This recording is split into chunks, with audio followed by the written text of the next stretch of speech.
जय हिंद। आज 27 तारीख है और 27 तारीख का करंट अफेयर्स देख लीजिए। आज का पहला क्वेश्चन है कि हाल ही में किस संगठन ने डिजिटल ग्रीन सर्टिफिकेट बनाने का प्रस्ताव दिया है। यह प्रस्ताव जो है यूरोपीय संगठन ने दिया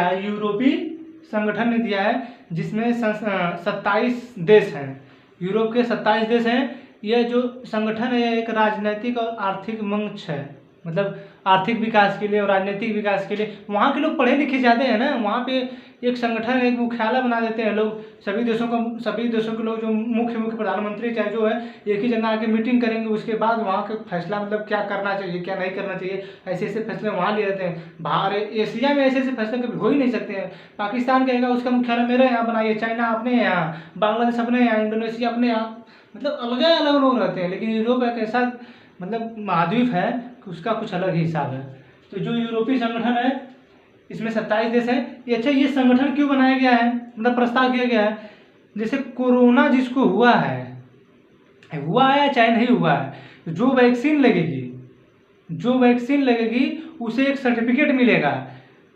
अगर उसकी जो केस मतलब जो डिटेल्स निकाल आता है बीमार है कि नहीं, जो उसकी केस आती है वो पॉजिटिव है कि निगेटिव है, निगेटिव रहता है तो उसे एक सर्टिफिकेट मिलता है। तो उसी सर्टिफिकेट के आधार पे मतलब बताया जाएगा कि वो निगेटिव था या पॉजिटिव था, समझा? तो उसी के हिसाब से मतलब वो दोबारा तो नहीं ना हो रहा है। वैक्सीन लगने के बाद अगर वैक्सीन लग गई है और फिर उसको दोबारा कोरोना हो गया, उसी के लिए वो सर्टिफिकेट बनाया जा रहा है कि दोबारा ना हो। अगर दोबारा होगा तो पता चलेगा ना, इसीलिए सर्टिफिकेट बनाया जा रहा है। इसका जो मुख्यालय वो ब्रुसेल्स है, बेल्जियम में, और यह एक राजनीतिक आर्थिक मंच है, समझा गया? ये यूरोप का मतलब यूरोप का संगठन है। तो यूरोप से एक भी रेखाएं नहीं गुजरती हैं, चाहे कर्क रेखा हो, चाहे मकर रेखा हो, चाहे विषुवत रेखा, कर्क एक भी रेखा नहीं गुजरती है यहाँ से, समझेंगे?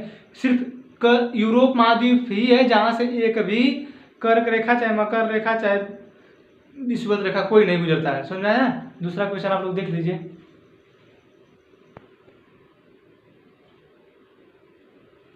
आइए दूसरा क्वेश्चन देख लीजिए। हाल ही में विश्व तपेदिक दिवस कब मनाया गया है? हाल ही में विश्व तपेदिक दिवस कब मनाया गया है? तो यह मनाया गया है 24 मार्च को। 24 मार्च को मनाया गया है। तपेदिक दिवस का मतलब होता है छह रोगों से। आपके जो मुंशी प्रेमचंद एक कवि थे, उनकी जो मृत्यु हुई थी वह 6 रोगों के कारण हुई थी, जो कि बनारस के रहने वाले थे, समझ में आ रहा है? 6 रोगों के कारण हुई थी। और इसका जो थीम है 2021 का जो थीम है द टाइम इज टिकिंग मतलब समय बढ़ता जा रहा है और हम लोग रोगों से ग्रसित होते जा रहे हैं। तो द टाइम इज टिकिंग का मतलब है कि समय बढ़ता जा रहा है, इसे हमें रोकने का मतलब हम लोग को अब रोकना चाहिए इसे।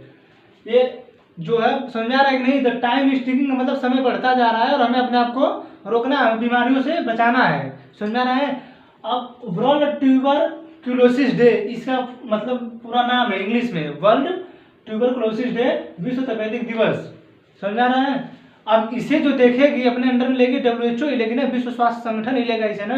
तो WHO का मुख्य स्थापना जो हुई थी 7 अप्रैल 1948 को हुई थी। इसका मुख्यालय जिनेवा में है, जो कि स्विट्जरलैंड में जिनेवा है। स्विट्जरलैंड की राजधानी बर्न है, उसकी मुद्रा है स्विस फ्रैंक। स्विट्जरलैंड जो यूरोप का देश है, स्विट्जरलैंड को पृथ्वी का स्वर्ग कहा जाता है, जो यूरोप का देश है। तो यूरोप में एक भी रेगिस्तान नहीं है, और यूरोप में एक भी रेगिस्तान नहीं है। यूराल पर्वत, यूराल नदी, काकेशस पर्वत और कैस्पियन सागर यूरोप को एशिया से अलग करते हैं। तो ये जो है यूरोप में आते हैं, समझ आ गया? अब देखिए विश्व तपेदिक दिवस का मतलब भारत में भी प्रचार होगा, तो उसके टीबी हारेगा देश जीतेगा, देश जीतेगा एक अभियान चला जाता है, जिसके ब्रांड एम्बेसडर अमिताभ बच्चन जी।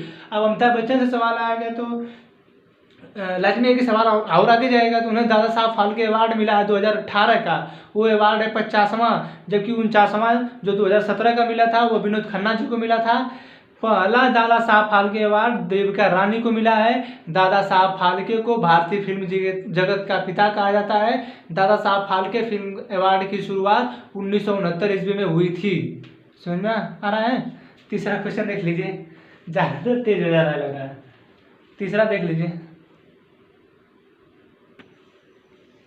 आइए तीसरा क्वेश्चन देखिए।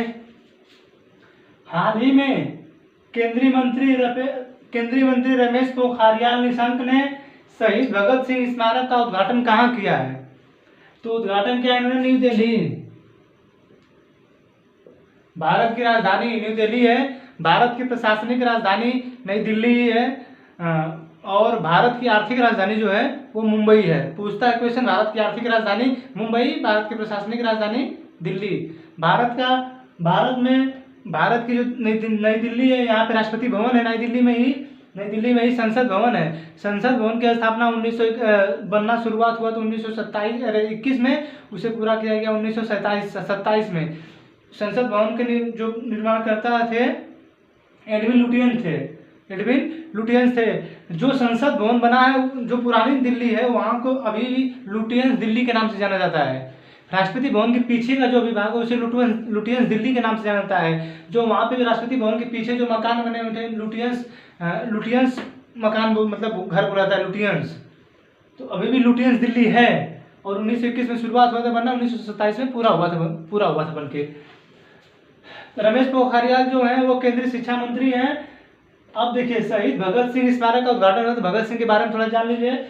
23 मार्च 2021 को यह 90वां शहीद दिवस था। भगत सिंह, राजगुरु और सुखदेव जो तीनों के नेतृत्व में जब इन लोगों को फांसी दी गई थी 23 मार्च 1931 को, और तब से आज तक ये 90वां था। इसी याद में इसी शहीद भगत सिंह स्मारक का उद्घाटन किया गया था।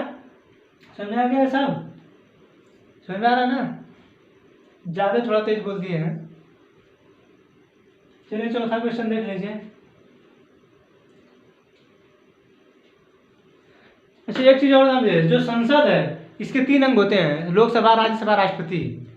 जब तक ये तीनों नहीं मिले कोई कार्य नहीं होगा, बिना इनके मिले कुछ होगा ही नहीं। इतना याद रखें, कभी भी कोई पढ़ाएगा तो बिना तीनों के मिले भारत में कोई कार्य नहीं होगा।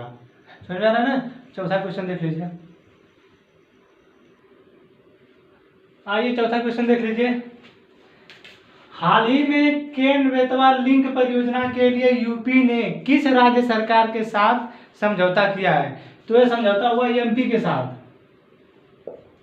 एमपी के साथ समझौता हुआ। यह नदी जो है एक रायसीना है एमपी में, वहां से निकलती है नदी जो है केन और बेतवा, और निकल के यमुना नदी में आके मिल जाती है, जो कि गंगा नदी की सबसे बड़ी सहायक नदी है। यमुना ये अभी उत्तराखंड से ही निकलती हैं, जो कि गंगा नदी की सबसे बड़ी सहायक नदी है। और केन और बेतवा इनके दाएं हाथ पे आके मिलती है, मतलब दाएं वाले साइड पे आकर मिलती हैं।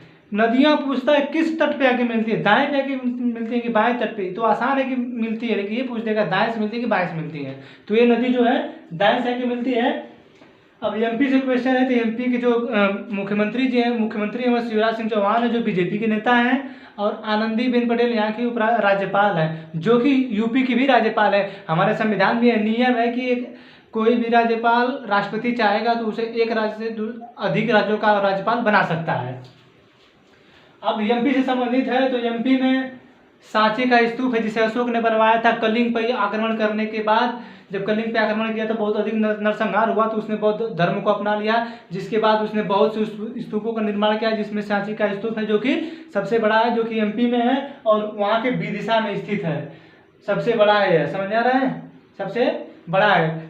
मध्य प्रदेश में सबसे ज़्यादा सोयाबीन उत्पादन होता है। सबसे ज़्यादा सोयाबीन उत्तर प्रदेश में, मध्य प्रदेश में मतलब उत्पन्न होता है, और सबसे अधिक विटामिन इसी सोयाबीन में पाया जाता है। अब यूपी से समझ आ जाइए। योगी आदित्यनाथ मुख्यमंत्री हैं, आनंदीबेन पटेल यहाँ के भी राज्यपाल है। जैसे एमपी के हैं, यहाँ के भी राज्यपाल हैं। और यूपी में गंगा नदी सबसे ज़्यादा बहती है, और गंगा नदी निकलती है उत्तराखंड से, तो उत्तराखंड से उत्तर प्रदेश में। उत्तराखंड के निकलने के बाद वो भी जब हरिद्वार में आती हैं तो वहाँ से मैदानी क्षेत्रों में प्रवेश करती हैं। उसके पहले तो वो पंचप्रयागों से होकर आती हैं। उसके बाद जब हरिद्वार में आती तब मैदान में फैलती हैं, उसके बाद आती हैं तो वहाँ से गंगा कहलाती हैं। फिर वो इसके बाद उत्तराखंड, उत्तर प्रदेश, बिहार, झारखंड, पश्चिम बंगाल के बाद जब बांग्लादेश में जाती हैं, इनको पश्चिम बंगाल में दामोदर नदी के नाम से भी जाना जाता है। बांग्लादेश में जब जाती है इन्हें पद्मा नाम से जाना जाता है। जो ब्रह्मपुत्रा आती है इनसे मिलती हैं तो ब्रह्मपुत्रा को जमुना कहा जाता है, इन्हें पद्मा कहा जाता है। जो दोनों लोग मिलकर विश्व का सबसे बड़ा सुंदरवन का डेल्टा बनाती हैं। फिर आगे जाने के बाद बराक नदी जब मिलती है तो इन्हें मेघना कहा जाता है। समझ में आ गया। अब पांचवा और अंतिम क्वेश्चन देख लीजिए।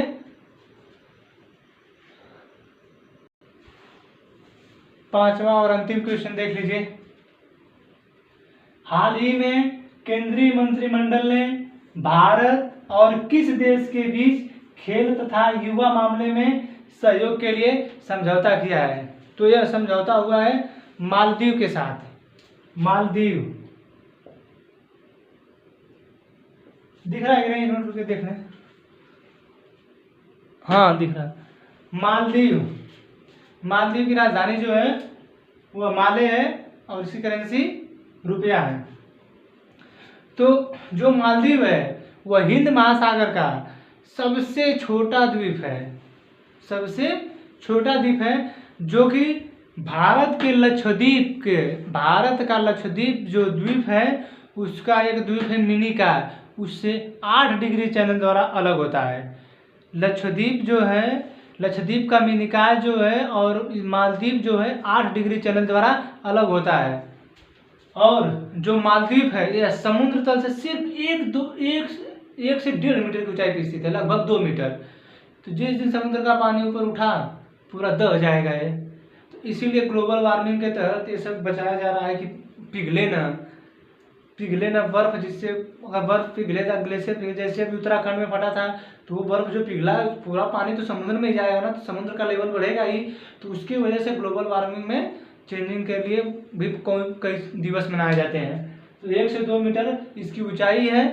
अगर समुद्र का लेवल बढ़ेगा तो ये डूब सकता है। और यह टूरिज्म पर आधारित है, यहाँ पर टूरिस्ट बहुत ज़्यादा आते हैं। टूरिस्ट की वजह से इसकी आर्थिक स्थिति बहुत मजबूत है, बहुत ही मजबूत है। 8 डिग्री चैनल से अलग होता है। बहुत बहुत मतलब आई होप कि आप लोगों को ये वीडियो समझ में आया होगा। बहुत बहुत धन्यवाद आप लोगों का। Thank you. अगले वीडियो का इंतजार कीजिए 28 तारीख का। समझ में आया? धन्यवाद।